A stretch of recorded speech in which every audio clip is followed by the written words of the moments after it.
Feeling overwhelmed by negative thoughts? It's like having a little rain cloud following you around, isn't it?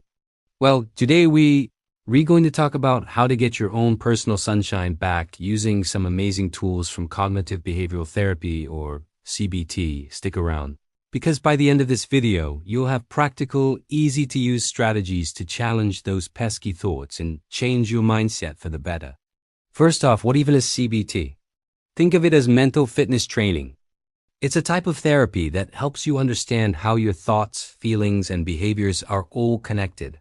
The core idea is that it's not the events themselves that upset us, but the way we think about them. By changing our thought patterns, we can change how we feel and act. It's incredibly empowering because it puts you in the driver's seat of your own mind. Let's dive into our first and most powerful technique, thought catching. This is exactly what it sounds like. Your first job is to become a detective of your own mind. Throughout the day, pay attention to your thoughts, especially the ones that pop up when you feel sad, anxious, or angry. These are what we call automatic negative thoughts, or ANTs. They just march into your head without an invitation. So, how do you catch them? You can keep a thought diary. A simple notebook or an app on your phone will do. When you notice a dip in your mood, ask yourself, what just went through my mind? Write it down. For example, you might have just sent an important email and thought, I'd bet I made a stupid mistake. That's the thought you want to catch and write down. The goal here isn't to judge the thought, just to notice it. Awareness is the first step to change. Once you get good at catching these thoughts, we move on to the next technique, thought challenging. This is where you put your negative thoughts on trial. You're the lawyer, and you're going to cross-examine this thought to see if it holds up. Let us take that thought from before. I bet I made a stupid mistake in that email. Now, let's challenge it with some questions. First, ask, what's the evidence for this thought? Maybe you were rushed when you wrote it. Okay, that's one piece of evidence. Now, what's the evidence against it? Well, you probably double-checked it before sending. You're generally careful with your work. You've sent hundreds of emails before without major issues. Suddenly, the thought doesn't seem so powerful, does it? Another great question is, what is a more balanced or realistic way of looking at this?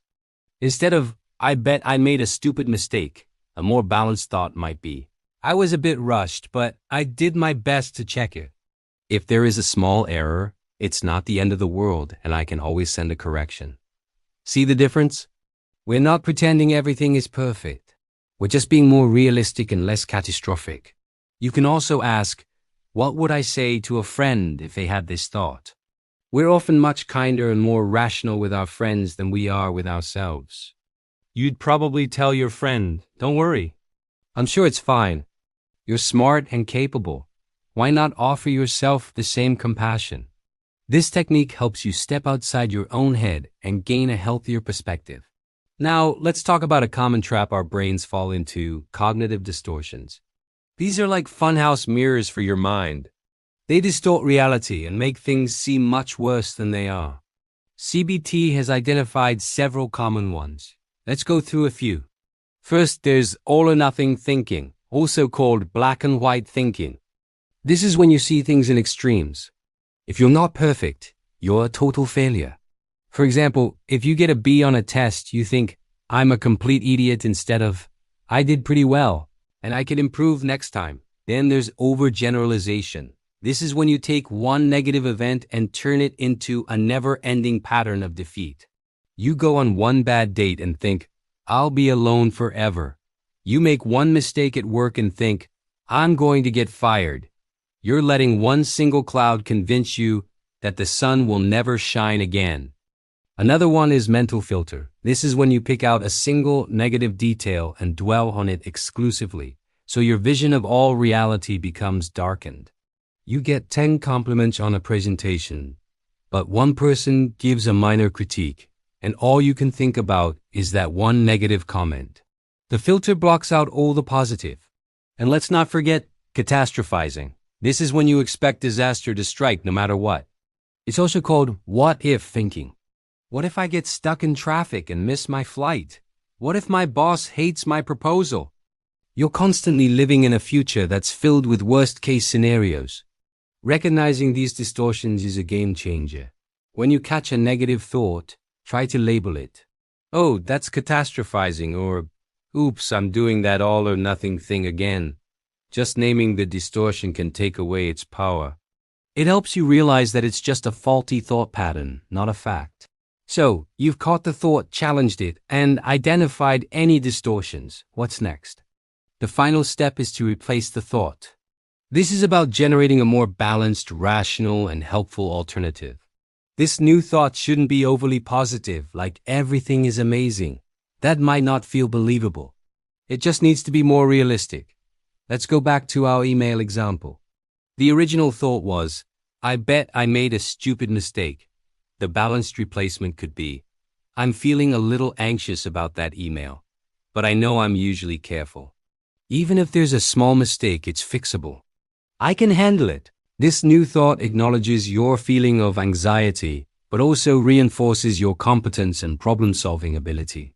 It's compassionate and empowering. Let's try another example. Imagine you're feeling lonely and your automatic thought is, no one likes me.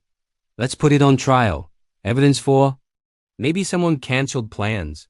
Evidence against? Your family loves you. A colleague complimented you yesterday, and you had a nice chat with the barista this morning. What's the distortion? It's likely an overgeneralization or a mental filter. Now, for the replacement. Instead of no one likes me, a more balanced thought would be, I'm feeling lonely right now because my friend canceled, and that's a valid feeling. But it doesn't mean no one likes me. I have people in my life who care about me, and I can reach out to someone if I need to connect. This new thought validates your feelings, challenges the negative belief, and even includes a positive action step. Practicing these techniques takes time. It's like building a muscle. The more you do it, the stronger you'll get. At first, it might feel clunky and unnatural, but eventually, it will become second nature. You'll start to automatically challenge and reframe negative thoughts without even needing to write them down. It's also important to remember that the goal isn't to eliminate all negative thoughts. That's impossible. Everyone has them. The goal is to change your relationship with them, to see them not as facts but as suggestions or passing clouds in your mental sky. You don't have to believe every thought that pops into your head. If you find that your negative thoughts are severe, persistent, and significantly impacting your daily life, it's really important to seek help from a mental health professional. A therapist trained in CBT can provide personalized guidance and support. There's no shame in asking for help. It's a sign of strength. Taking care of your mental health is just as important as taking care of your physical health. So to recap, catch your automatic negative thoughts. Challenge them by looking for evidence and alternative perspectives. Identify the cognitive distortions at play. And finally, replace the unhelpful thought with a more balanced and compassionate one. Start small. Try to catch and challenge just one negative thought today. Be patient and kind to yourself through this process. You're learning a new skill, and you are capable of changing your thought patterns and improving your well-being. You've got this. Thanks for watching today. I hope these CBT techniques give you a powerful new set of tools for your mental toolkit. If you found this video helpful, please give it a thumbs up and subscribe for more content on mental wellness. Drop a comment below and let me know which technique you're going to try first. Take care and see you next time.